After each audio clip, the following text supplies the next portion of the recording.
Vanessa Diagas. Un face-à-face en direct dans notre tout nouveau studio. Pierre Bellemare, le ministre de la Culture, Franck Riester et votre invité Audrey Crespo-Mara. Bonjour Franck Riester. Bonjour. Bonjour à tous et bienvenue dans notre nouveau studio. C'est impressionnant. Hein. C'est beau, hein. Bon, décidément, la crise des Gilets jaunes électrise le pays. Même Stéphane Bern grimpe sur la barricade. Il vous reproche d'avoir rétabli la taxation sur le loto du patrimoine, alors que le Sénat l'avait supprimée. Pourquoi rétablir une taxe en plein ras-le-bol fiscal ? Alors d'abord, j'ai eu évidemment Stéphane Bern et les choses s'apaisent. Vous savez, j'ai été député pendant 11 ans et demi. Et à chaque année, lors de la discussion du projet de loi de finances, il y a des incompréhensions, il y a des débats, il y a des polémiques, parce que l'exercice veut ça. Ce sont des navettes entre l'Assemblée et le Sénat pour définir ce que va être le projet de loi de finances, c'est-à-dire le budget de l'année suivante. Et là, c'est ce qui s'est passé. C'est une question de tuyauterie budgétaire. En 2018, il y a un formidable engouement des Français autour du loto du patrimoine. Ça va générer le loto par lui-même presque 22 millions d'euros. Et l'État a pris la décision d'accompagner ce succès à hauteur de 21 millions d'euros. C'est la décision qu'on a prise avec Gérald Darmanin tout début novembre. Mais justement, alors légalement, vous allez me dire que c'est nécessaire de taxer ce loto, mais moralement, vous trouvez que c'est bien de taxer la générosité des Français ? C'est la législation de la loterie nationale qui est comme ça. Et justement, les taxes générées en 2018 représentent 14 millions d'euros. L'État met 21 millions d'euros, donc largement plus que ce qu'il a collecté à travers le dispositif fiscal du loto du patrimoine. Et en 2019, on s'est engagé à faire la même chose. Si le loto du patrimoine est lancé, ce qui n'est pas encore définitif, on s'est vu avec Stéphane Bern et la Fondation du patrimoine pour ce faire, et si on lance un loto du patrimoine, si les Français répondent présent comme ils ont répondu présent en 2018, l'État abondera, accompagnera à la hauteur de ce que seront les revenus du loto du patrimoine. Donc l'État ne va rien se mettre dans la poche, au contraire, l'État accompagne le mouvement du loto du patrimoine. Franck Riester, si je résume quand même, pour compenser la taxe que vous prenez sur le loto du patrimoine, en échange, vous allez lui verser des subventions. Écoutez Stéphane Bern au micro d'Europe 1. Ben oui, le gouvernement se tire, à mon sens, une balle dans le pied, puisque le ministre de la Culture a annoncé qu'il allait encore une fois me suivre avec une enveloppe compensatoire. Ça revient à dire l'État va prendre dans une poche et va redistribuer d'une autre poche. Ce serait pas plus simple de supprimer la taxe, ce qui vous éviterait de verser des subventions? Parce que là, c'est quand même une usine à gaz. C'est de la tuyauterie budgétaire, je vous l'accorde. Ce qui compte, c'est le résultat. Non, mais c'est une usine à gaz. L'État paye des fonctionnaires pour rembourser des taxes que d'autres fonctionnaires ont encaissées. C'est ça le choc de simplification promu par Emmanuel Macron? C'est un peu caricatural. C'est plus simple. Oh, pas tant que ça. Non, c'est plus simple de ne pas modifier la législation de la loterie du patrimoine, enfin de la loterie nationale, qui veut qu'il y a des mises des joueurs, des gains pour les joueurs et une fiscalité pour l'État. Mais vous mettez des taxes puis des subventions. Et là, spécifiquement, on n'a rien mis. On a adapté, c'est une première, a été adaptée la loterie nationale pour un objectif louable qui est de restaurer le patrimoine en danger dans les territoires. A été utilisé un dispositif qui est le loto du patrimoine. Et dans ce dispositif, il y a une taxe. Et l'État dit, nous, on ne veut pas s'en mettre plein les poches, entre guillemets, parce que les poches de l'État, c'est des services publics. Et c'est les Français qui payent. Et c'est les Français qui payent. Donc, cet État, il dit, il y a un engouement pour le patrimoine, on accompagne financièrement. Peu importe, franchement. Peu importe la tuyauterie budgétaire. Le patron Ce qui compte, c'est l'efficacité. Pardonnez-moi, laissez-moi le temps de vous poser quelques questions. Le patron des députés de La République En Marche prétend que vos réformes sont trop subtiles, trop intelligentes. Est-ce qu'elles ne seraient pas surtout trop usine à gaz? Mais c'est plus simple. Encore une fois, non, c'est pas simple du tout. Mais si c'est simple, vous avez un dispositif, la loterie, qui fonctionne avec des taxes. Si on change à chaque fois qu'on va utiliser la loterie pour faire ceci ou cela, le mécanisme de la loterie nationale, à ce moment-là, c'est là que ça devient compliqué. Là, on dit c'est très simple. On laisse le dispositif classique. Je ne sais pas si nos auditeurs s'y retrouvent, mais moi, je trouve ça très compliqué. En août, Stéphane Bern... C'est très important. On utilise... Non, mais parce qu'il faut savoir que les Français qui s'engagent pour le loto du patrimoine verront leur engagement récompensé par des travaux partout dans les territoires. En 2019, c'est 45 millions d'euros. Une dernière question sur Stéphane Bern pour qu'on puisse parler de votre budget. Non, mais parce qu'on ne parle pas de l'essentiel, on parle de la tuyauterie budgétaire qui ne change rien sur le résultat final. Le résultat final, c'est que les Français veulent que leur patrimoine de proximité soit restauré, et grâce à cette initiative de l'État, de la Fondation du patrimoine et de Stéphane Bern, on va avoir ce résultat-là. Et pardon, mais peu importe le fonctionnement de la tuyauterie budgétaire pour y parvenir. En août, Stéphane Bern avait menacé de démissionner après la démission de Nicolas Hulot. Cette fois, il réclame l'annulation de la taxe en pleine crise de ras-le-bol fiscal.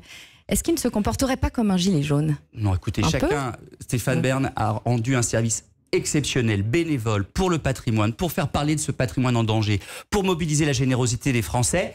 Après, si à un moment ou un autre, il estime que sa mission est satisfaite, eh bien, ou pas, eh bien, il prendra ses décisions en homme libre. Pour autant, moi, je travaille très bien avec Stéphane Bern. On s'est encore vu cette semaine. On ira sur le terrain ensemble voir les premières restaurations commencer. Et j'espère qu'en 2019, on relancera ensemble le loto du patrimoine. Stéphane Bern, c'est votre domaine, mais il n'est pas le seul à mettre la pression sur le gouvernement, les policiers, les gilets jaunes. Avec toutes ces dépenses, vous ne craignez pas qu'on demande à d'autres ministères, par exemple le vôtre, de serrer la ceinture, alors que le budget de la culture dans le budget de l'État, c'est rien déjà. C'est quoi? C'est 1%? Il faut être en responsabilité.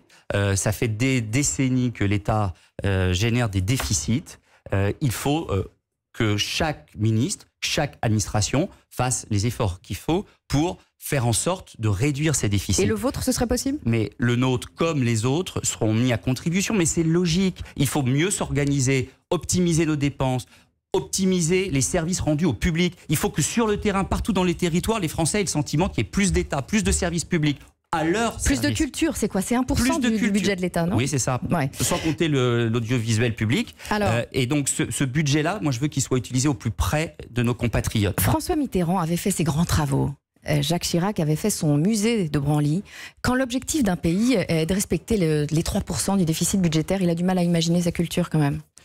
Non, mais c'est vrai qu'il y a une époque qui était une époque différente, où on pouvait faire des grands travaux un peu sans compter, d'ailleurs avec des dettes et des déficits et des dettes à la clé qu'aujourd'hui on est obligé de rembourser. Donc il faut être raisonnable. Pour autant, il y a des grands projets qui sont en cours. Il y a la restauration du Grand Palais. Il y a, je l'espère, un très beau projet qui est la restauration du château de Villers-Cotterêts, qui était une résidence royale voulue par François Ier, dans laquelle on veut faire la Cité internationale de la langue française, un laboratoire de la francophonie. C'est un très beau projet voulu par le président de la République. Pour autant, ce qui m'importe, moi, c'est l'accès à la culture. C'est que chaque Français puisse avoir accès à la culture. Et dès le plus jeune âge. C'est ce qu'on fait en matière d'éducation artistique et culturelle avec Jean-Michel Blanquer dans l'éducation. C'est ce qui va permettre le pass culture. C'est ce qui permet le plan organisé et vu avec Éric Orsena pour ouvrir davantage les bibliothèques dans notre pays. C'est ça qui est l'objet principal de mon travail aujourd'hui, ma mission première. Franck Riester, dernière question de cette interview d'une matinale spéciale en public à l'occasion de l'inauguration du studio Pierre Bellemare. On a tous un souvenir de Pierre Bellemare. Quel est le vôtre? Moi, c'est comme d'ailleurs beaucoup, c'est dans la voiture, la façon dont il racontait les histoires policières souvent, mais plus largement les histoires, parce qu'il avait cette voix reconnaissable parmi toutes les autres. C'est la radio, c'est la voix, c'est la proximité, c'est cette voix qui vient vous parler dans le creux de l'oreille partout où vous êtes à n'importe quel moment de la journée. Et ben moi, c'était dans la voiture, souvent avec mes parents pour partir en vacances, où on écoutait les histoires de Pierre Bellemare. Merci Franck Riester. Merci. –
7h, 9h, Nikos Aliagas sur Europe 1. Et c'est l'heure de la revue de presse avec David Abiker. Bonjour David.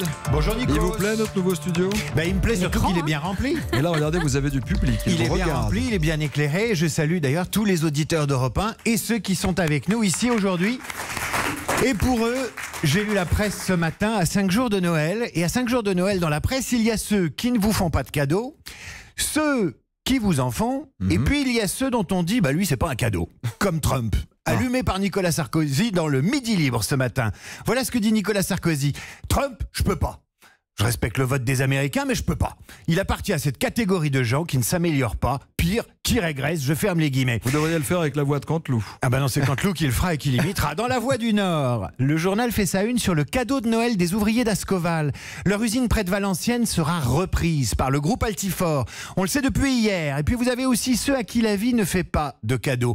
Le Bien Public et le journal de Saône-et-Loire titrent sur ces retraités qui bossent encore après l'âge de la retraite.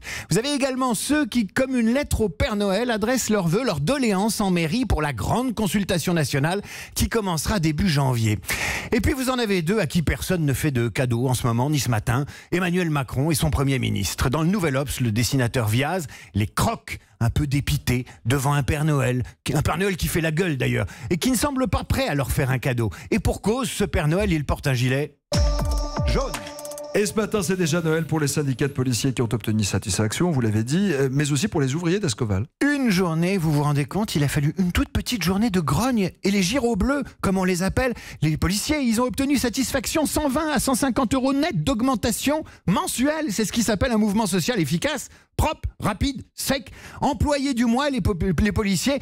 C'est ce qui ressort de la presse ce matin avec un petit côté, allez, vite, circulez, il n'y a rien à voir, tellement le gouvernement a fait vite pour leur donner satisfaction. Pour les ouvriers de l'acierie d'Ascoval, il a fallu plus longtemps, mais pas moins d'intelligence et de sens de la négociation. Près d'1 an que ça durait, explique ce matin La Voix du Nord. Ils sont allés d'annonces fracassantes en déception, puis en regain d'espoir. La Voix du Nord qui vous parle de Michael, ouvrier chez Ascoval, comme son père, entré à l'usine en 75. Ça a été les pires années de ma vie. Et il raconte, Michael, que par 2 fois cette année, les Ascoval n'ont pas attendu les gilets jaunes pour occuper le rond-point devant l'usine. Mais ils ont été responsables. Quand l'usine était menacée, ils ont rallumé les fours et repris le travail. Et les syndicats maison expliquent aussi leur méthode. On a voulu montrer qu'on était des hommes propres. On a communiqué, ouvert l'usine aux visiteurs. Et on est allé au-devant des politiques. Et ça a payé. Le tribunal de Strasbourg a accepté hier l'offre d'Altifort. Ascoval, près de Valenciennes, continuera à produire de l'acier en 2019. On continue la revue de presse avec vous, mon cher David Abiker, avec les cadeaux de Noël. Mais attention, le Père Noël serait bien inspiré de faire le tri des jouets qu'il va déposer au pied du sapin. Le Parisien, aujourd'hui en France, vous alerte ce matin sur les dangers possibles de certains jouets achetés sur Internet par le Père Noël. Pour alerter le Père Noël, le Parisien sait y faire et choisit ces mots, des phrases choc qui font bien peur. Et si la guirlande que vous aviez achetée sur Amazon mettait le feu à l'appartement? La Direction générale de la répression des fraudes publie les résultats de son enquête auprès des plus grands sites de vente en ligne fréquentés par le Père Noël. À l'arrivée, 74% des produits présentent des anomalies, des jouets défectueux, 35% sont non conformes et 36% sont dangereux.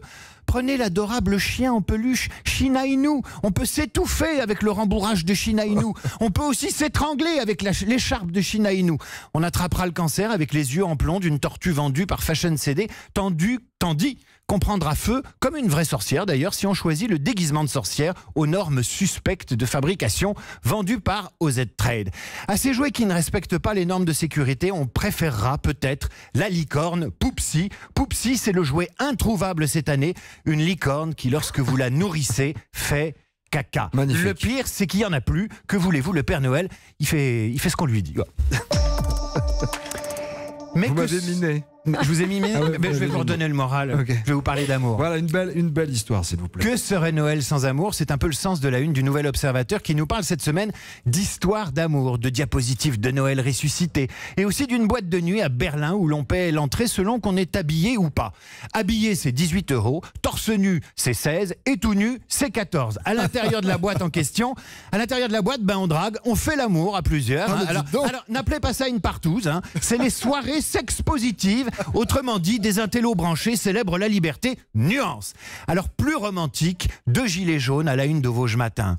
Elle, c'est Karine, 22 ans. Lui, c'est Dylan, 23. Ils se sont trouvés sur le rond-point de Golbet, un 17 novembre. Elle avait fait des études de commerce. Il a vu en elle une évidence. Ils ont parlé de l'avenir du pays, des promesses non tenues, et de leur génération et de celle d'avant. Et voilà, ils viennent d'annoncer leur fiançailles qu'ils célébreront le 24 décembre prochain. Non pas sur la route des vacances, mais sur un rond-point. C'est un beau roman, c'est une belle histoire. Ils se sont trouvés au bord du chemin.